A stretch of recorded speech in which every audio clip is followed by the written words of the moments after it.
The next part of the journey was set to be a 3.5-hour drive to Pebble Beach, with a decision once we arrived there as to how to proceed.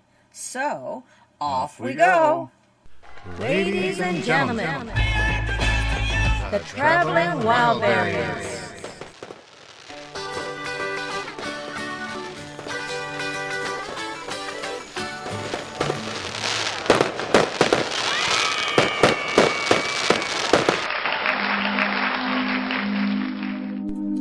We kept seeing these trails leading off the main highway. I was extremely curious because when comparing the locations of these trails to the pictures on the GPS, many seemed to wind off the highway towards what looked like lakes. The next one we saw said something like Pinguisibi Falls, so just for fun we decided to pull in and check it out. Pinguisibi. To the Ojibwa, this river of fine white sand was known as Pinguisibi. Follow their ancient canoe route and hunting trail up the Sand River to a portage on today's Sand River canoe route. Turns out it's a provincial park, a walking trail, with a parking lot and some picnic tables and an outhouse. We decided to take a quick look around. We walked through the woods about 50 feet or so, then came across an open section where the falls are. Welcome to Pinguisibi Falls. It was pretty nice, but we didn't stay long. I must say that the outhouses here were as clean as I've ever seen an outhouse at one of these wilderness-type spots. We got back on the road, then found ourselves pulling over yet again a little ways down, this time on the opposite side. This spot turned out to be a small boat launch area. We looked around a little bit, stretched our legs, and then took off. On the road again. This time we had gone quite a ways down the highway before we noticed yet another set of those tracks that lead off the main road to what appears on the GPS to be a lake. Yeah, and this time I decided to stop and have a look. It didn't seem like much at first, but we decided to go in a little further to see.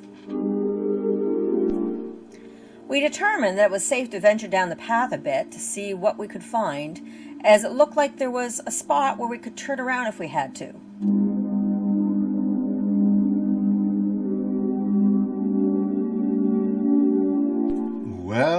Well, look what we found. A beautiful little camping spot tucked away in the woods right beside a lake. Melgund Lake, as it turns out.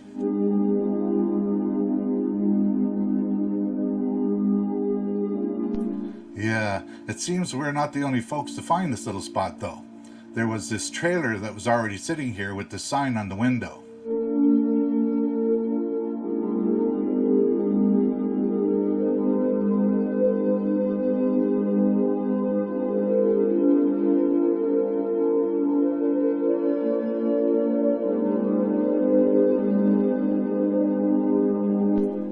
We decided we were going to spend one night here before moving on.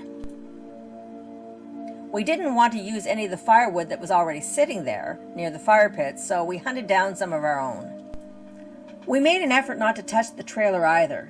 I kind of doubt they had a camera system, but if they did, say perhaps have a few of those hunter cams tied to some trees around the area, they would see that we kept to ourselves and were very respectful of everything around the site.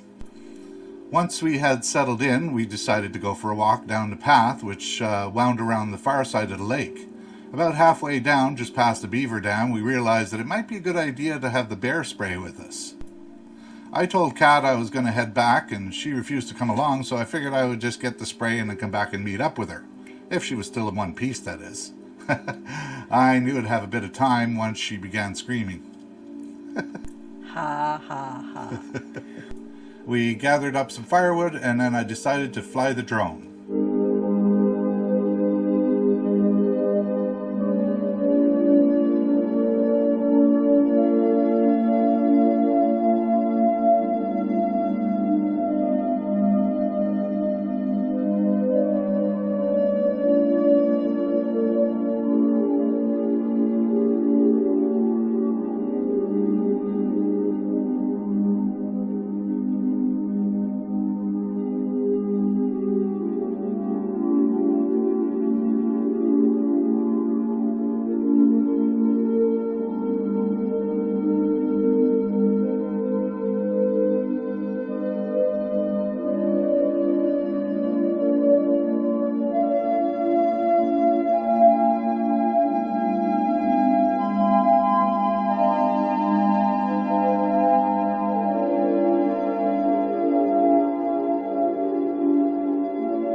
After a quick flight, we set things up for the barbecue. What a great little place this was. I would have loved to stay at this place for a few weeks or so just to see what it would be like, but it wasn't in the cards this time. As we sat staring at the fire, the skidders decided we were ripe for the taking. However, this time, it wasn't long before the cool nip in the air chased them away. And then we were left with just the sounds of the various wildlife competing with a distant train whistle and the crackling of the fire to contend with.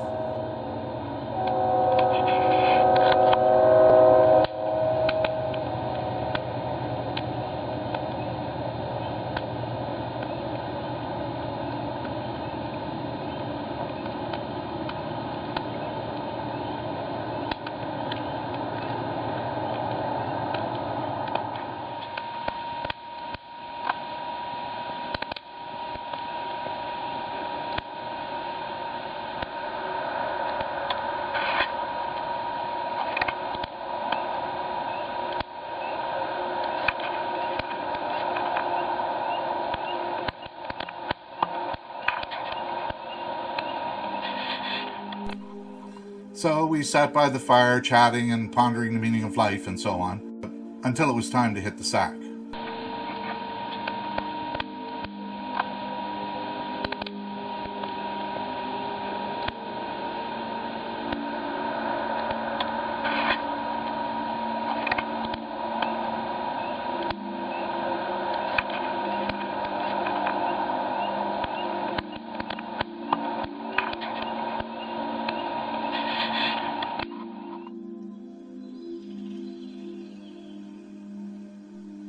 In the morning, we packed up and set off in search of the wonders that are the next part of the journey.